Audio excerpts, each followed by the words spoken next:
Hi, this is Neha. Welcome you all to this class, जिसमें आज हम बात करेंगे साइकियाट्रिस्ट और क्लिनिकल साइकोलॉजिस्ट के डिफरेंस के बारे में। ये दोनों टर्म्स बहुत ज़्यादा सिमिलर लगती हैं और जो लोग साइकोलॉजी से नहीं जुड़े हैं, जो नॉन साइकोलॉजी बैकग्राउंड के हैं, उनके लिए तो शायद ये सेम ही है, वो तो ये डिफरेंस को अंडरस्टैंड भी नहीं करते। बट जब आप साइकोलॉजी पढ़ते हैं तो काफ़ी हद तक आप अंडरस्टैंड करते हैं कि ये दोनों जो टर्मिनोलॉजीज़ हैं या दोनों जो लोग होते हैं, अगर हम पर्टिकुलरली बात करें, तो वो एक दूसरे से डिफरेंट क्यों होते हैं और उनके वर्क स्पेशलाइजेशंस क्या होते हैं। आज के इस वीडियो में मैं आपको एक्सप्लेन करने वाली हूँ कि इन दोनों के डिफरेंसेस क्या होते हैं। और सबसे इंपॉर्टेंट पॉइंट ये रहेगा कि एक नॉर्मल पर्सन को ये अंडरस्टैंड करना बहुत ज़रूरी हो जाएगा कि उसे किस सिचुएशन में किसके पास जाना चाहिए। आज के इस वीडियो को हम बिगिन करते हैं और सबसे पहले मैं आपसे रिक्वेस्ट करूंगी, हमारे कुछ सोशल मीडिया हैंडल्स हैं जिसके थ्रू आप हमसे कनेक्ट हो सकते हैं फॉर एनी रीजंस। जो कुछ भी क्वेरीज आप हमसे करना चाहते हैं, चैनल को सब्सक्राइब जरूर करिएगा, दैट्स माय रिक्वेस्ट। चलिए क्लास को स्टार्ट करते हैं। साइकियाट्रिस्ट और क्लिनिकल साइकोलॉजिस्ट, इनके डिफरेंसेस से पॉइंट से हम समझेंगे। आप इन्हें नोट्स की तरह भी नोट डाउन कर सकते हैं, क्योंकि क्वेश्चन जो है इस पर बेस्ड एग्जामिनेशन में पूछा जाता है। कब पूछा जाता है? क्लास 11th वालों के लिए इंपॉर्टेंट हो जाता है, 12th के लिए, और फिर जब आप समझ जाते हैं ना तो ग्रेजुएशन और आगे तो आप इसे अपने आप ही कर सकते हैं। तो सबसे पहले जब हम साइकियाट्रिस्ट की बात करते हैं यहाँ पे, तो core area is psychiatry that involve medical intervention. यहाँ पे ये कहते हैं कि जो साइकियाट्रिस्ट का जो कोर एरिया है, मतलब जिस फील्ड में वो वर्क करते हैं, वो साइकियाट्री होती है। साइकियाट्री वर्ड का मतलब होता है मेडिकल की फील्ड। अगर आपको मैं बिल्कुल सिंपल लैंग्वेज में बोलूँ तो साइकियाट्री का मतलब होता है मेडिकल की फील्ड, जहाँ पर मेडिसिन का और डिफरेंट इंटरवेंशंस का हम यूज़ कर सकते हैं। मेडिकल प्रोसेस का यूज़ करके पेशेंट को ट्रीट किया जाता है। जब हम साइकोलॉजिस्ट की बात करते हैं तो यहाँ तो आधे नाम में ही आता है साइकोलॉजी। जिस तरह से साइकियाट्रिस्ट में भी आपको साइकियाट्री वर्ड दिख रहा था, उसी से बना भी है ये। उसी तरीके से साइकोलॉजिस्ट में हम साइकोलॉजी की फील्ड देखते हैं। साइकोलॉजी की फील्ड में क्या होता है, यहाँ मेडिसिन तो नहीं होती, यहाँ पे थेराप्यूटिक सेशंस होते हैं, थेरेपी के सेशंस होते हैं। तो यहाँ पर मेन चीज़ ये होती है कि आपको थेरेपी देते हैं। कैसे देते हैं, क्या करते हैं, वो भी आगे हम बात करेंगे। ऑलराइट, ओके, आगे बढ़ते हैं। साइकियाट्रिस्ट के पास कैसे आप बन सकते हैं? आपके पास एक मेडिकल डिग्री होनी चाहिए, which is important. Medical degree आपके पास होनी चाहिए। इसके अलावा आपको लाइसेंस होना बहुत ज़रूरी है। लाइसेंस होना चाहिए आपके पास आरसीआई का। आरसीआई का लाइसेंस आपके पास होना चाहिए, तभी आप साइकियाट्रिस्ट बन सकते हैं। प्रॉपर स्टडी करते हैं, जैसे मेडिसिन के स्टूडेंट्स होते हैं ना, जो और भी डिफरेंट। यहाँ पे जब हम साइकियाट्रिस्ट की बात करते हैं तो जैसे हमारी बॉडी में डिफरेंट ऑर्गन्स होते हैं, तो पर्टिकुलर ऑर्गन्स के लिए बच्चे जो है वो स्टडीज़ करते हैं, उस पर्टिकुलर ब्रांच को चूज़ करते हैं और उसकी स्टडीज़ करते हैं। जैसे पेट के डॉक्टर अलग होते हैं, आप देखेंगे हड्डी के डॉक्टर अलग होते हैं, किडनीज के लिए आप जाते हैं। तो उसी तरीके से साइकियाट्रिस्ट जो होते हैं उनके लिए मेडिकल डिग्री चाहिए होती है, डॉक्टर ऑफ मेडिसिन होना ज़रूरी है और लाइसेंस ज़रूरी है।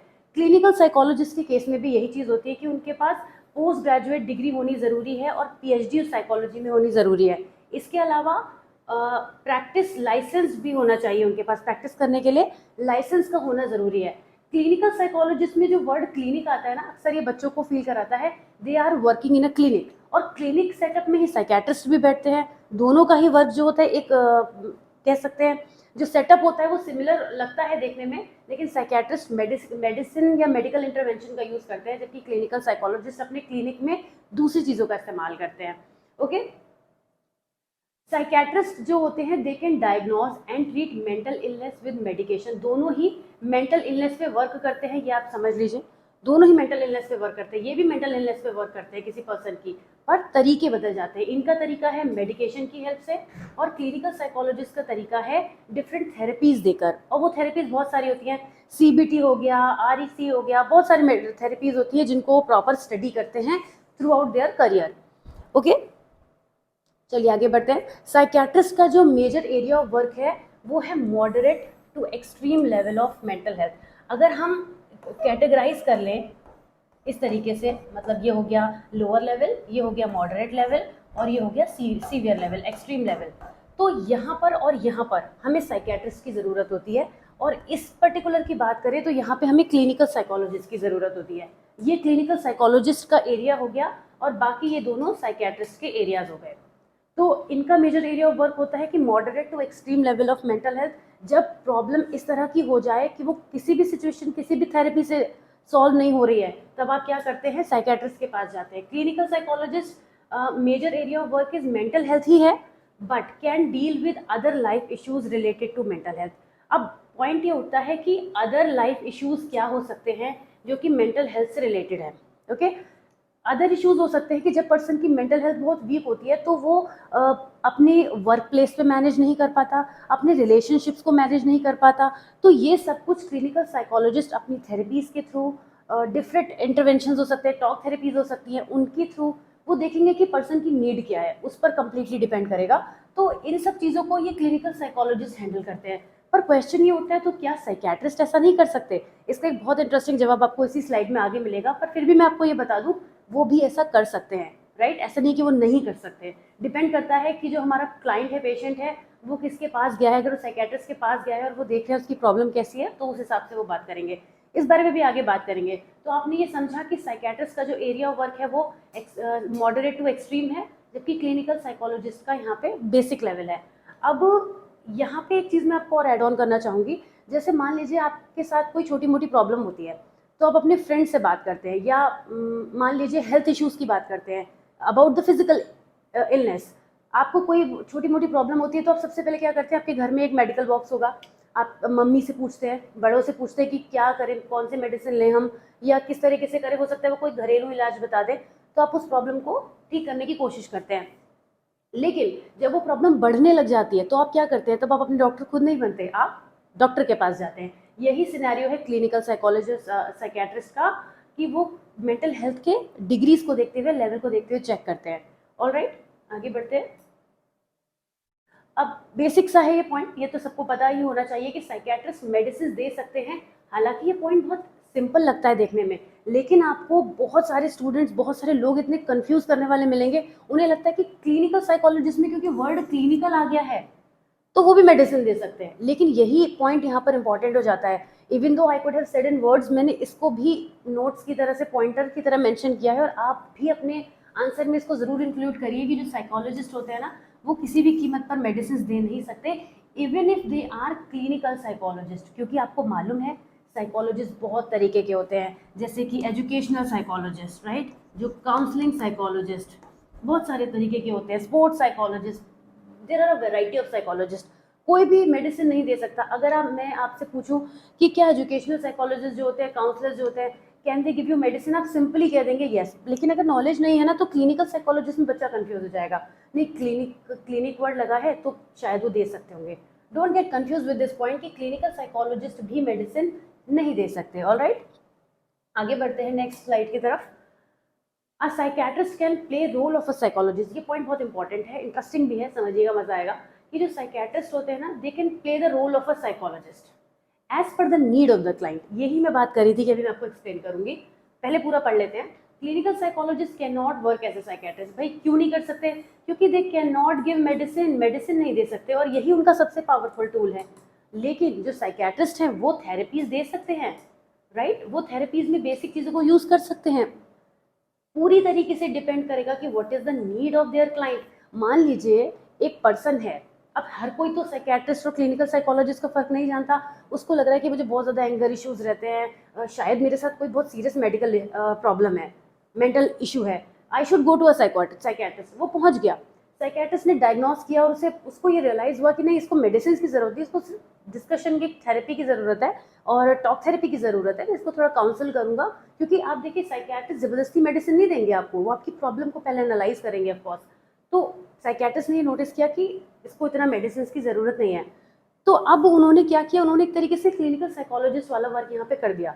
तो psychiatrist can play role of a psychologist, लेकिन जो क्लिनिकल साइकोलॉजिस्ट होते हैं वो किसी कीमत पे मेडिसिन नहीं दे सकते। यही वजह है कि हाँ, वो किसी भी तरीके से साइकियाट्रिस्ट का पूरा रोल नहीं प्ले कर सकते, जबकि साइकियाट्रिस्ट साइकोलॉजिस्ट का पूरा क्या, आधे से ज़्यादा, काफ़ी ज़्यादा रोल प्ले कर सकते हैं।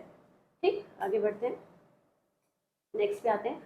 अब ये एक इम्पॉर्टेंट पॉइंट है, जो साइकियाट्रिस्ट होते हैं ना, उनके केस में, मतलब साइकियाट्री के केस में, healing process can be quick due to medication. जैसे मैंने अभी आपको बताया, आपने मान लीजिए आपको हेडेक हो रहा है, ऑलराइट, चलिए मान लेते हैं कि कोई पर्सन है, उसको जो है वो हेडेक हो रहा है, ऑलराइट, तो उस पर्सन को बहुत ज़्यादा हेडेक फील हो रहा है। अभी हेडेक फील हो रहा है तो let's make the person sad a little. तो उस पर्सन को बहुत ज़्यादा हेडेक फील हो रहा है, तो अब आपके पास दो ऑप्शन है। आप चाहें तो उसको हेड मसाज दे सकते हैं, और दूसरा पॉइंट क्या हो सकता है, हम उसको कोई मेडिसिन दे सकते हैं। आप खुद भी जानते हैं, इस बात को मुझे कहने की ज़रूरत नहीं है कि किस केस में रिलीफ क्विक मिलेगा, लेकिन ये भी तो मैटर करता है कि पेन कितना है। अगर पेन बहुत हल्का है, समझिएगा यहाँ पे बहुत इंपॉर्टेंट बात मैं आपसे कह रही हूँ कि अगर पेन बहुत हल्का है तो मेडिसिन आप ज़बरदस्ती नहीं देंगे, तो हेड मसाज से ही काम चल जाएगा। लेकिन अगर उसको बहुत ज़्यादा पेन है तो आप घंटे भर भी हेड मसाज करेंगे तो उससे फ़ायदा नहीं होगा, उस केस में मेडिसिन फास्ट रिलीफ देगी। तो वैसे तो हम ये कह सकते हैं कि केस पर भी डिपेंड करता है, लेकिन फिर भी मेडिकेशन के थ्रू हीलिंग प्रोसेस फास्ट ही होता है, चाहे कितना भी लाइट पेन हो रहा हो इस पर्सन को, लेकिन मेडिसिन से क्विक होगा as compare to the massage. Alright, तो बेसिक पर हम एक जनरल बात कर रहे हैं, अगर बहुत ज़्यादा केसेस के अंदर उसमें नहीं जा रहे हैं, तो साइकेट्री ये कहती है कि यहाँ पे जो हीलिंग प्रोसेस होता है वो मेडिकेशन होने की वजह से, मेडिसिन की वजह से थोड़ा फास्ट होता है, क्विक होता है। अब हम बात करते हैं क्लिनिकल साइकोलॉजिस्ट के बारे में। देखिए क्या यहाँ पे मैंने मेंशन किया हुआ है, speed of the healing process depends upon the severity of the problem. वही हेड मसाज वाला एग्जाम्पल, इस पर्सन को बहुत ज़्यादा हेड मसाज, इसको बहुत पेन फील हो रहा है, तो आप इसको मसाज देंगे, राइट। अभी हम इसके हिसाब से चल रहे हैं, तो यहाँ पे क्या होगा, उसको टाइम लगेगा। तो स्पीड डिपेंड करेगी कितनी प्रॉब्लम सीवियर है। अगर हल्का पेन हो रहा है जल्दी हो जाएगा, अगर बहुत ज़्यादा दिक्कत है तो टाइम लगेगा। ये तो मैंने फिजिकल इलनेस का एग्जाम्पल लिया है, हम इसे मेंटल हेल्थ से भी जोड़ सकते हैं। जैसे बहुत ज़्यादा एंग्जाइटी किसी पर्सन को हो रही है, बहुत ज़्यादा फ्रस्ट्रेशन हो रहा है, तो आप उससे बातचीत करेंगे, टॉक थेरेपी देंगे, तो उसकी प्रॉब्लम इजीली जो है वो सॉल्व हो जाएगी। हल्की है तो जल्दी सॉल्व हो जाएगी, लेकिन ज़्यादा प्रॉब्लम है तो फिर आपको आगे बढ़ना पड़ सकता है। अब फिर भी but it is generally slow as compare to the other one. दूसरे के कंपैरिजन में अगर हम देखें तो स्लो है। भाई कंपैरिजन अगर इन दोनों का कर दें हम, तो कौन सा बेटर है? Of course medicine are better in case of the quick remedy, अगर हमें जल्दी चाहिए सोल्यूशन तो। अदरवाइज तो साइकोलॉजिस्ट का जो प्रोसेस होता है दैट इज ऑल्सो गुड। अब हमारे पास एक क्वेश्चन आता है, एक एक कॉमन पर्सन हमसे क्वेश्चन पूछ रहा है, आप एक साइकोलॉजी के स्टूडेंट है मान लीजिए, और आपसे कोई पूछता है कि who should I visit, should I visit a psychiatrist और अ साइकोलॉजिस्ट, मुझे किसके पास जाना चाहिए? आप क्या सोल्यूशन देंगे? थिंक अबाउट इट कि आप दोनों में से क्या सोल्यूशन देंगे। आपको ये लग रहा होगा कि मेडिसिन जो है वो क्विक रिलीफ दे सकती हैं, आपने अभी समझा है, तो साइकेट्रिस्ट के पास चले जाओ। आपको ये भी लग सकता है कि मेडिकेशंस के और भी इफेक्ट्स होते हैं, तो भाई साइकोलॉजिस्ट के पास चले जाओ।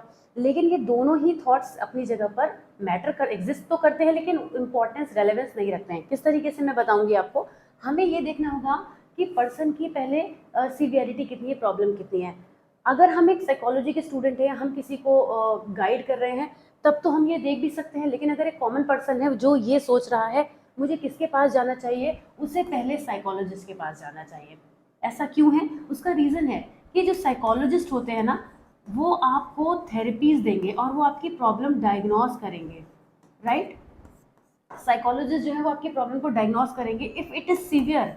अगर ये बहुत ज़्यादा सीवियर है, राइट, तो वो खुद ही आपको रेफ़र कर देंगे। कहाँ रेफ़र करेंगे? To a psychiatrist.